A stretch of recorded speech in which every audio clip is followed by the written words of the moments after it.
আমি বিশেষ করে মেয়ের বাবারা যারা নিজের মেয়ে বিয়ে দেওয়ার জন্য সরকারি চাকরিজীবী খুঁজেন, পয়সাওয়ালা খুঁজেন, বড় বড় পদে থাকা মানুষগুলোকে খুঁজে বেড়ান, আমি তাদেরকে বলি আপনার মেয়ের জন্য ফজরের নামাজের সামনের কাতারে থাকা যুবকগুলোকে খুঁজে বের করেন।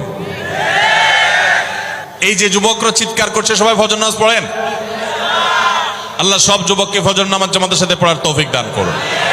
ভাইরা আমার, যেই ছেলে আল্লাহকে ভয় করে, যেই ছেলের ভিতরে কোরআন এবং হাদিসের কাছে আত্মসমর্পণ করার মতো মানসিকতা আছে, এই ছেলে আর যা হোক তার স্ত্রীকে কখনো কষ্ট দিবে।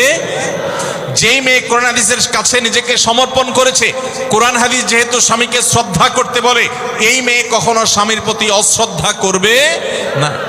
অতএব দাম্পত্য জীবনের অনেক গুরুত্বপূর্ণ একটা পয়েন্ট হলো এটা যে আপনি তার রূপ লাবণ্য, সামাজিক অবস্থান, সম্পদ, পয়সা কড়ি এগুলো দেখেন বা না দেখেন, প্রধান বিবেচ্য বিষয় হবে তার ধার্মিকতা।